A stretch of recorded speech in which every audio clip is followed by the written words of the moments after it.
Welcome to T-SAT. ఈరోజు మనము పల్లవుల గురించి నేర్చుకుందాం ఈ వీడియోలో. మనకి దక్షిణ భారతదేశ చరిత్రలో అతి గొప్ప రాజవంశాలలో మనకు మొదటిదిగా పల్లవుల గురించి చెప్పుకోవాల్సి ఉంటుంది. శాతవాహనుల తర్వాత అంత గొప్ప పరిపాలన చేసిన వాళ్ళు పల్లవులు. ఉత్తర భారతదేశానికి గుప్తులు ఎటువంటి సేవ చేశారో దక్షిణ భారతదేశానికి పల్లవులు అటువంటి సేవ చేశారు అని చెప్పింది కేపీ జైస్వాల్. ఉత్తర భారతదేశానికి గుప్తులు ఎటువంటి వారో దక్షిణ భారతదేశానికి పల్లవులు అటువంటి వారు అని కేపీ జైస్వాల్ చెప్పడం జరిగింది. గుంటూరులోని పలనాడు ప్రాంతమును పల్లవ బొగ్గగా మహావంశ పేర్కొంది. గుంటూరులోని పల్నాడు ప్రాంతమును పల్లవ బొగ్గగా మహావంశ పేర్కొంది.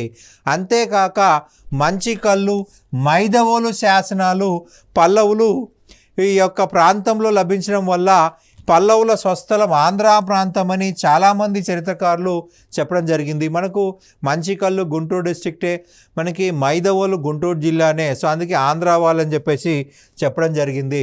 అశోకుడి శాసనాల్లో పేర్కొనబడిన పులిందులే పల్లవులని సత్యనాథ అయ్యర్ పేర్కొన్నాడు. అశోకుడి శాసనంలో పేర్కొనబడ్డ పులిందులే పల్లవులు అంటాడు సత్యనాథ అయ్యర్. పర్షియా నుండి వచ్చిన పార్థియన్లనే పల్లవులని డూబ్రే, విఎస్ స్మిత్ చరిత్రకారులు అభిప్రాయపడ్డారు. పర్షియా నుంచి వచ్చిన పార్థియన్లే పార్థియన్లని మనం ఏమంటాం, పహలవులు అంటాం. ఆ పహలవులే పల్లవులు అంటారు డూబ్రే, విఎస్ స్మిత్ వంటి చరిత్రకారులు. పల్లవులు బ్రాహ్మణులు భరద్వాజ గోత్రికులని కేపీ జైస్వాల్ చెప్పడం జరిగింది. అయితే వాకాటకులు కూడా బ్రాహ్మణులు, వాకాటకులు కూడా భరద్వాజ గోత్రికులు. సో ఈ కేపీ జైస్వాల్ ఏమంటాడంటే వాకాటక శాఖకు చెందిన ఒక వంశము, ఒక శాఖ దక్షిణంగా వచ్చి పల్లవ రాజ్యం ఏర్పాటు చేసిందంటాడు కేపీ జైస్వాల్. మరి వాళ్ళకంటూ వాకాటక వంశం ఉందిగా, మళ్ళీ కొత్త పేరు ఎందుకని చాలామంది దాన్ని అంగీకరించలేదు. పల్లవులు తొండై మండలంకు చెందిన వారని కృష్ణస్వామి అయ్యంగార్ చెప్పడం జరిగింది. మనకి తమిళ భాషలో పల్లవ అంటే దొంగ, పల్లవ అంటే దొంగ అని అర్థం తమిళ భాషలో.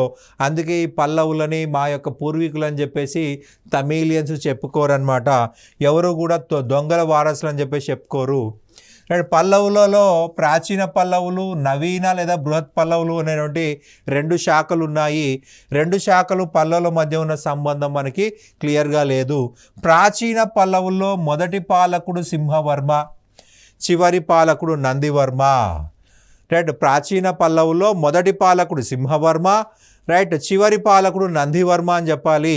ఈ పల్లవుల్లో శివస్కందవర్మ ధర్మ మహారాజాదిరాజుగా మనకి బిరుదు పొందాడు. ధర్మ మహారాజాదిరాజుగా బిరుదు పొందాడు. సముద్రగుప్తుడు ఓడించిన 12 మంది దక్షిణ రాజుల్లో కంచిని పాలిస్తున్నటువంటి విష్ణుగోపుడు కూడా ఈ శాఖకు చెందినవాడే, ప్రాచీన పల్లవ శాఖకు చెందినవాడే. కంచి విష్ణుగోపుని అలహాబాదు ప్రశస్తిలో సముద్రగుప్తుడు ఓడించినట్టుగా రాయడం జరిగింది. ఇక నవీన పల్లవులు చూసినట్లయితే నవీన పల్లవుల పాలన 575లో ప్రారంభమైందండి. నవీన పల్లవ వంశస్థాపకుడు సింహవిష్ణువు. నవీన పల్లవ వంశస్థాపకుడు సింహవిష్ణువు. ఈయన వారసులే నవీన లేదా బృహత్ పల్లవులు అని చెప్పేసి పిలువబడ్డారు. సింహవిష్ణువుకు అవనీ సింహ అనే బిరుదు కలదు. అతని బిరుదు ఏంటంటే అవనీ సింహ. అవని అంటే భూమి, భూలోకంలో సింహం వంటివాడు అని అర్థము. భూలోకంలో సింహం వంటివాడు. ఈ అవనీ సింహ లేదా సింహ విష్ణు కృష్ణా కావేరి నదుల మధ్య ప్రాంతమును తన అధీనంలో పెట్టుకొని పరిపాలించాడు. కృష్ణా నది నుండి కావేరీ నది వరకు నుండి భూభాగాలను తన అధీనంలో పెట్టుకొని పరిపాలించడం జరిగింది. మామల్లాపురంలోని ఆదివరాహ దేవాలయంలో ఈయన శిల్పం కనిపిస్తుంది. మామల్లాపురంలోని ఆదివరాహ దేవాలయంలో ఈయన శిల్పం ఉంది. సింహ విష్ణు అనంతరం అతని కుమారుడు నుండి మొదటి మహేంద్రవర్మ రాజు కావడం జరిగింది. ఇక మొదటి మహేంద్రవర్మ చూసినట్లయితే 600లో రాజయ్యాడు. 630 వరకు పరిపాలన చేయడం జరిగింది. ఇతను చాలా గొప్ప రాజుగా, మొట్టమొదటి గొప్ప రాజుగా చెప్పాల్సి ఉంటుంది. ఇతని బిరుదులు చూసినట్లయితే విచిత్రంగా పెయింటింగ్స్ వేస్తాడు కాబట్టి విచిత్ర అని. మత్త విలాస గుణబార, శత్రుమల్ల, లలితాంకుర, అవనీభాజన అనేటువంటి బిరుదులు ఉన్నాయి ఈ యొక్క మొదటి మహేంద్రవర్మకి. ఈయన కాలంలోనే పల్లవులకు బాదామి చాళుక్యులతో పాండ్యులతోనూ వైరం ప్రారంభమైంది. ఇతని కాలంలోనే బాదామి చాళుక్యులతో పాండ్యులతో కూడా యుద్ధం ప్రారంభమైంది, గొడవలు ప్రారంభమైంది. మహేంద్రవర్మ మొదట జైన మతస్థుడు. అపార్ యొక్క బోధనల వల్ల ఇతను శైవమత అభిమానిగా మారిపోయాడు. మహేంద్రవర్మ జైన మతాన్ని వదిలేసి జైన మతం నుంచి శైవ మతంలోకి మారడం జరిగింది. శివుణ్ణి పూజించడం జరిగింది. ఈయన బౌద్ధ, జైన, కాపాలిక, పాశుపత శాఖలను వ్యంగ్యంగా విమర్శిస్తూ మత్త విలాస ప్రహాసనము అనే గ్రంథాన్ని రచించడం జరిగింది. మత్త విలాస ప్రహాసనము, మత్తు రైట్. మనకి ఒక తాగుబోతు క్యారెక్టర్ తీసుకొని రైట్ బౌద్ధ మతం, జైన మతం, కాపాలిక, పాశుపత శాఖలని వ్యంగ్యంగా అంటే డబుల్ మీనింగ్ డైలాగ్ తోటి విమర్శించడం జరిగిందనమాట. తాగినవాడు నిజాలే మాట్లాడుతానే అందరికీ తెలుసు రైట్, అబద్ధాలు మాట్లాడడం చెప్పేసి బౌద్ధ, జైన, కాపాలిక, పాశుపత శాఖలను వ్యంగ్యంగా విమర్శించాడు. మత్త విలాస ప్రహాసన. ఈ గ్రంథం రాసినందుకే మత్త విలాస అనే బిరుదొచ్చింది. అనేటువంటి బిరుదొచ్చింది ఈ యొక్క మొదటి మహేంద్రవర్మకి. రైట్. మరి ఒక గ్రంథం వచ్చేసి భగవద్గీత. అనే మరి ఒక గ్రంథాన్ని ఈయన రాయడం జరిగింది. రైట్. రుద్రాచార్యుడు అనేటువంటి సంగీతాచార్యుని వద్ద సంగీతం అభ్యసించి వీణను వివిధ రకాలుగా ఎలా వాయించవచ్చో పరివాదిని అనే గ్రంథం రాశాడు. రుద్రాచార్యుడు అనేటువంటి సంగీతాచార్యుని వద్ద రైట్ సంగీతం నేర్చుకున్నాడు, వీణ నేర్చుకున్నాడు. వీణ ఎలా వాయించాలో మనకి పరివాదిని అనే గ్రంథంలో రాయడం జరిగింది. అలాగే వివిధ రకాలుగా వీణని ఎలా సాధన చేయాలో అని చెప్పేసి కుడిమి యామలైలో శిల్పాలుగా చెక్కించడం జరిగింది. కుడిమి యామలై. ఇక్కడ శాసనం కూడా ఇవ్వడం జరిగింది. వీణని ఎన్ని రకాలుగా ప్లే చేయొచ్చో రైట్ వీణని గురించి శాసనాన్ని వేశాడు. సితనవాసల్లోని చిత్రాలు ఇతని కాలానికి చెందినవే. అందులో ముఖ్యమైనవి పద్మ సరోవరం స్వయంగా చిత్రించాడు అని కొంతమంది చరిత్రకారులు మొదటి మహేంద్రవర్మకి ఆపాదించడం జరిగింది. రైట్. ఈయన చిత్రలేఖనం సంబంధించి దక్షిణ చిత్ర అనే గ్రంథాన్ని రచించాడు. రైట్. మొదటి మహేంద్రవర్మ దేవాలయాల శైలి చూసినట్లయితే కొండలను తొలపించి ఆలయాలు నిర్మించడం కొత్త పద్ధతి ప్రవేశపెట్టాడు. సో మనం దీన్ని ఏమనొచ్చు అంటే గుహాలయాలు అని చెప్పొచ్చు. రైట్. గుహాలయాలు. రైట్. కొండని కట్ చేస్తే దాన్ని గుహాలయం అంటాము. కొండని కట్ చేస్తే గుహ, అందులో దేవాలయం కాబట్టి గుహాలయం. రైట్. గుహలో ఉన్న ఆలయం గుహాలయము. రైట్. కొండను కట్ చేపిస్తున్నాడు, జస్ట్ పైన కట్ చేస్తున్నాడు అంతే, బేస్మెంట్ అలాగే ఉంటుంది, అందుకే గుహ అంటున్నాము. రైట్. ఒకవేళ కట్ చేసి ఇంకో దగ్గర పెరిస్తే దాన్ని ఏమంటామంటే కట్టడాలయం అని చెప్పి చెప్తాము. Structural temple. మహేంద్రవాడి, తిరుచినాపల్లి, మామండూరు, దలవనూరు మొదలైన చోట రాతి దేవాలయాలను నిర్మించాడు. మహేంద్రవాడి, తిరుచినాపల్లి, మామండూరు రైట్ దలవానూరు ప్రాంతాల్లో రాతి దేవాలయాలు నిర్మించాడు. ఇతను పాండ్యులను ఓడించి కొన్ని భూములను కావేరీ నదీ తీరంలో ఆక్రమించాడు. రైట్. కావేరీ నదీ తీరంలో ఆక్రమించడం జరిగింది. ఈయన బాదామి చాళుక్య రాజైన రెండవ పులకేశి చేతిలో పుల్లలూరు యుద్ధంలో ఓటమి చెందడం వల్ల ఉత్తర ప్రాంతాలను చాళుక్యులకు కోల్పోవాల్సి వచ్చింది. ఏ యుద్ధం అండి? పుల్లలూరు యుద్ధం. ఏ రాజండి? రెండవ పులకేశి. ఏ వంశం అండి? బాదామి చాళుక్య వంశం.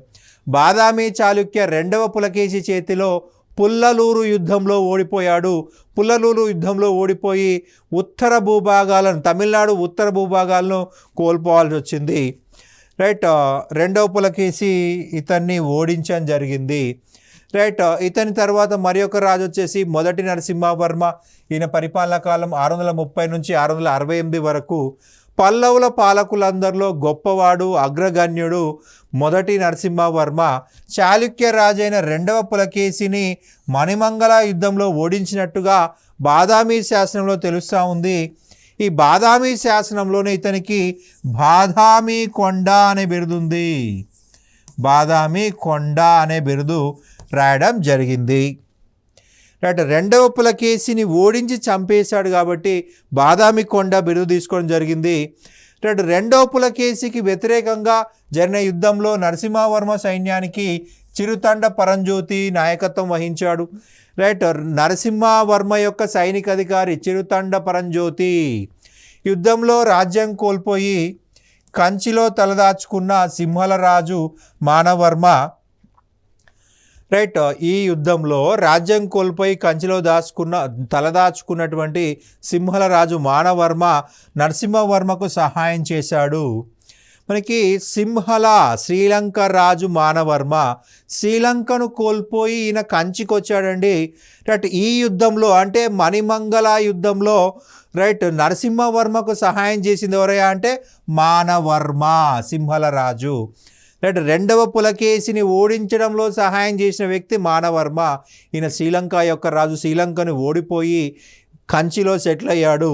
నరసింహవర్మకు సహాయంగా మణిమంగళ యుద్ధంలో పార్టిసిపేట్ చేశాడు. రైట్, దానికి ప్రతిగా నరసింహవర్మ సింహలంపై దాడి చేసి, సింహలము అంటే శ్రీలంక అండి, రైట్, దండయాత్ర చేసి మానవర్మను రాజుగా మరలా నియమించాడు. శ్రీలంక రాజు నొడించి మళ్ళా మానవర్మని రాజుగా చేశాడు. నరసింహవర్మ చాళుక్యుల రాజధాని ఆక్రమించి వాతాపి కొండ లేదా బాదామి కొండ బిరుదు స్వీకరించాడు. రైట్, మొదటి నరసింహవర్మ పాండ్య చోళ కలబ్రులని ఓడించడం జరిగింది. పాండ్య చోళ కలబ్రులని ఓడించడం జరిగింది. హుయాన్సాంగ్ నరసింహవర్మ కాలంలో పల్లవ రాజ్యంను సందర్శించాడు, కంచిని సందర్శించాడు. రైట్, హుయాన్సాంగ్ కంచికి ఎందుకు వచ్చాడయా అంటే రైట్ మనకి నలంద విశ్వవిద్యాలయంలో హుయాన్సాంగ్ చదువుకున్నాడు. ధర్మపాల వచ్చేసి హుయాన్సాంగ్ యొక్క గురువు. రైట్, హుయాన్సాంగ్ యొక్క గురువు ధర్మపాల. ఆ ధర్మపాల అనే వ్యక్తి కంచి ప్రాంతానికి చెందినవాడు. తన గురువు అయినటువంటి ధర్మపాలుడి యొక్క జన్మస్థలం చూడడం కోసం కంచిని సందర్శించాడు హుయాన్సాంగ్. బౌద్ధంలో స్థావిర శాఖ, జైనుల్లో దిగంబర శాఖ కంచిలో అభివృద్ధిలో ఉన్నట్లు తెలపడం జరిగింది. కంచిలో స్థావిరవాద శాఖ ఉంది, అలాగే జైనుల్లో దిగంబర శాఖ కూడా ఉంది అని చెప్పేసి అంటున్నాడు. రైట్, మనకి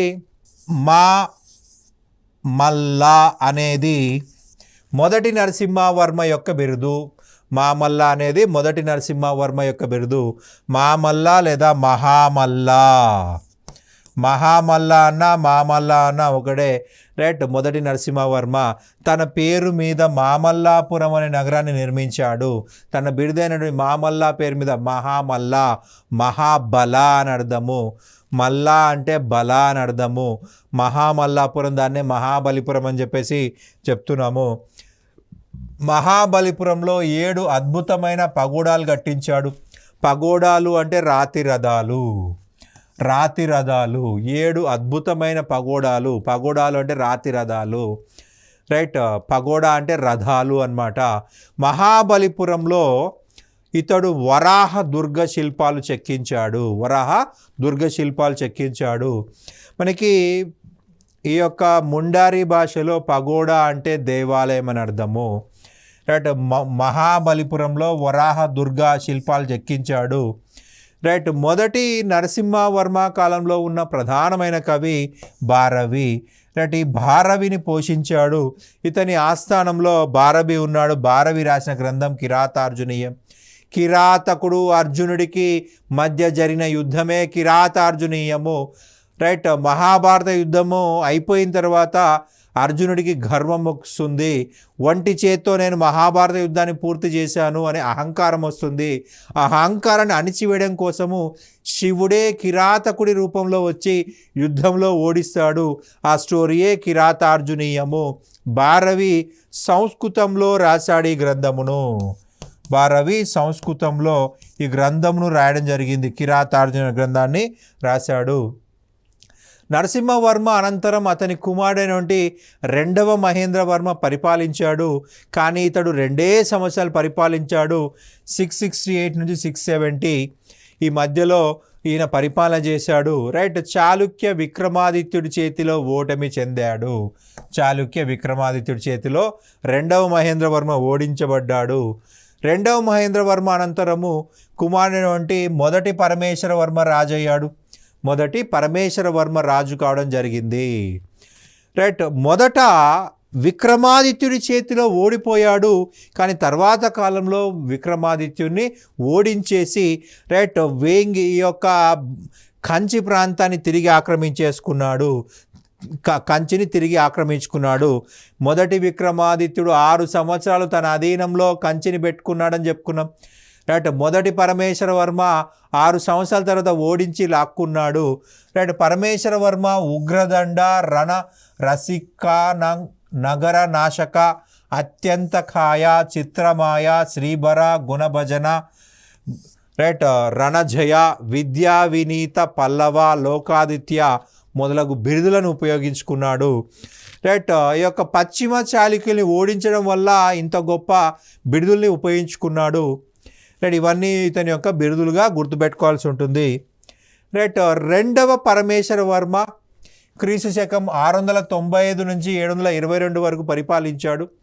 పరమేశ్వరవర్మ అనంతరం అతని కుమారుడు రెండవ నరసింహవర్మ రాజయ్యాడు.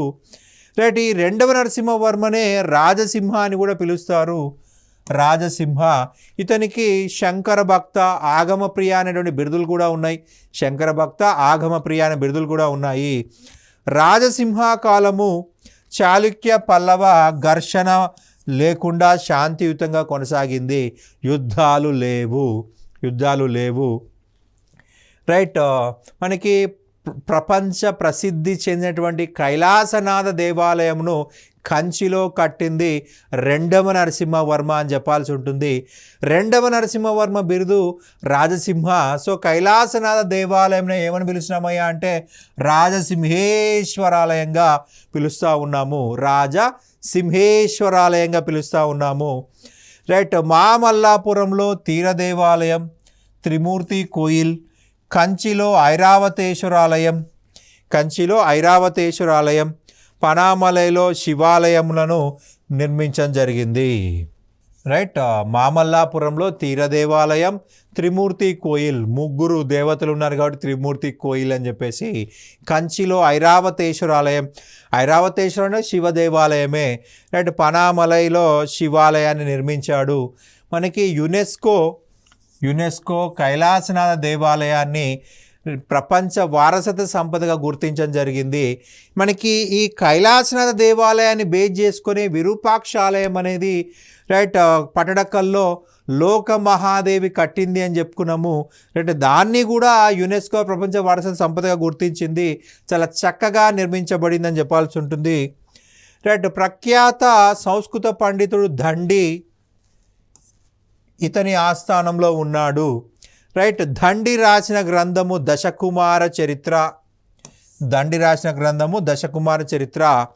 మనకి దశకుమార చరిత్రని కేతన తెలుగులోకి అనువదించాడు. దండి సంస్కృతంలో రాసిన గ్రంథము దశకుమార చరిత్ర. ఏ భాష అండి? సంస్కృత భాష. మనకి ఎగ్జామ్లో ఒక్కొక్కసారి మనల్ని కన్ఫ్యూజ్ చేయడం కోసము ఏ భాష అని చెప్పేసి అని అడుగుతాడు. సో మనం ఇక్కడ ఓన్లీ జస్ట్ దండి యొక్క గ్రంథం రాసుకొని చదువుకున్నాం అనుకోండి, ఎగ్జామ్లో ఏ భాష అని అనుకోండి మనం మార్కులు పోతాయి. సో ఎగ్జామ్ ఎలా అడగచ్చో ముందే మనం ఊహించుకొని చదువుకోవాల్సి ఉంటుంది. సంస్కృత భాషలో రాశాడు. సంస్కృత భాషలో రాసిన దశకుమార చరిత్రని తెలుగులోకి రాసింది కేతన. ఇతను తిక్కన యొక్క శిష్యుడు కేతన దశకుమార చరిత్రను తెలుగులోకి అనువదించడం జరిగింది. సో ఇతన్ని అభినవ దండి అని చెప్పేసి పిలుస్తాము. పిలవడం జరుగుతుంది. రైట్. దండి రాసిన మరి ఒక గ్రంథం వచ్చేసి కావ్య దర్శనము అనే మరి ఒక కావ్యాన్ని రాయడం జరిగింది. రైట్. మనకి ప్రధానంగా చూసినట్లయితే 720లో చైనాకు రాయబారిని పంపించాడు రెండవ నరసింహవర్మ. రైట్. దక్షిణ భారత రాజాదిరాజు అని బిరుదు కలిగి ఉన్నాడు రెండవ నరసింహవర్మ. రైట్. ఘటికలు అంటే వైదిక విద్యా కేంద్రాలు. ఈ పాయింట్ చాలా ఇంపార్టెంట్, గత ఎగ్జామ్లో చాలాసార్లు రిపీటెడ్గా అడిగారు. ఘటికలు వైదిక విద్యా కేంద్రాలు, వైదిక విద్యా కేంద్రాలు, లేదంటే బ్రాహ్మణ విద్యా కేంద్రాలు, బ్రాహ్మణ విద్యా కేంద్రాలు, వైదిక విద్యా కేంద్రాలు లేదా బ్రాహ్మణ విద్యా కేంద్రాలు. వేదాలు బోధిస్తారు కాబట్టి వైదిక విద్యా కేంద్రాలు, బ్రాహ్మణులకు మాత్రమే విద్య కాబట్టి బ్రాహ్మణ విద్యా కేంద్రాలు అంటున్నాము. ఇందులో బ్రాహ్మణులకు మాత్రమే విద్యను అందిస్తారు, వేరే వాళ్ళకి విద్యను అందించారు. అంటే వేదాలు మాత్రమే చెప్తారు కాబట్టి వైదిక విద్యా కేంద్రాలు అంటున్నాము. పల్లవులు ఘటికలు అనేటువంటి వైదిక విద్యా కేంద్రాలని అభివృద్ధి చేశారు. రైట్. ఘటికలు అనేటువంటి సంస్కృత విద్యా కేంద్రాలను పునరుద్ధరించాడు. రైట్. మనకి ప్రధానంగా చూసినట్లయితే మనకు ద్రవిడ శిల్పకళా శైలికి పునాది వేసిన వ్యక్తి రైట్ రెండవ నరసింహవర్మ అని చెప్పాలి. సో రెండవ నరసింహవర్మ శైలి లేదా ద్రవిడ శైలి అని చెప్పేసి కూడా చెప్పుకోవచ్చు. రెండవ నరసింహవర్మ తర్వాత అతని కుమారుడు రెండవ పరమేశ్వరవర్మ రాజు అయ్యాడు. రైట్. ఈ రెండవ పరమేశ్వరవర్మ కాలంలో రాజధాని కంచిని చాళుక్యులకు కోల్పోవాల్సి వచ్చింది. రైట్. కంచిని తిరిగి పొందుటకు భారీ మూల్యం చెల్లించడం జరిగింది. రెండవ పరమేశ్వరవర్మ విలాండే యుద్ధంలో మరణించాడు. రైట్. గాంగులు, పశ్చిమ గాంగులు, ఈ పశ్చిమ గాంగులు చేసిన దాడిలో విలాండే అనే ప్రాంతంలో మరణించడం జరిగింది. రైట్. వారసులు లేకుండా మరణించడంతో పల్లవ రాజ్యంలో అలజడి చెలరేగిందండి. ఇటువంటి పరిస్థితుల్లో ప్రజలు, రాజప్రముఖులు పల్లవ వంశానికి చెందిన రెండవ నందివర్మని రాజుగా ఎన్నుకున్నారు.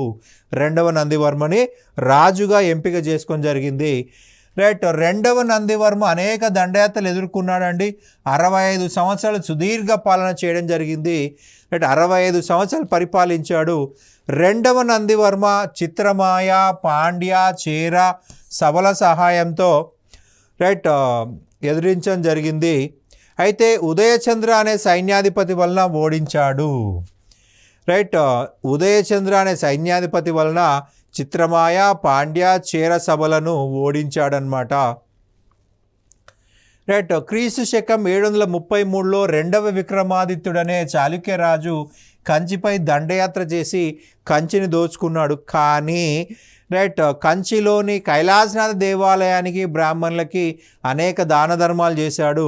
యువరాజు అయినటువంటి రెండవ కీర్తివర్మ ఇతన్ని ఓడించాడు. నందివర్మని ఓడించడం జరిగింది. రైట్. నందివర్మ తర్వాత మనకి ఇక్కడ క్రీస్తు శకం 750లో రాష్ట్రకూట దంతిదుర్గుడు రెండవ నందివర్మను ఓడించి అతని కూతురైన రేవాదేవినిచ్చి పెళ్లి చేశాడు. రైట్. ఇతని కూతురు వచ్చేసి రేవాదేవి. ఆ రేవాదేవినిచ్చి పెళ్లి చేశాడు రైట్ దంతిదుర్గుడు. నందివర్మ వైష్ణవ భక్తుడు అండి. రైట్. విష్ణువు కోసం వైకుంఠ పెరుమాళ్ దేవాలయాన్ని కంచిలో నిర్మించడం జరిగింది. రైట్. కంచిలో వైకుంఠ పెరుమాళ్ దేవాలయం నిర్మించింది రెండవ నందివర్మ. రైట్. తిరుమంగై ఆల్వార్ ప్రఖ్యాత వైష్ణవ భక్తుడు. రైట్. తిరుమంగై ఆల్వార్ నందివర్మకి సమకాలీనుడు, రెండవ నందివర్మకి సమకాలీనుడు. రైట్. నందివర్మ అనంతరం దంతివర్మ పాలకుడయ్యాడు.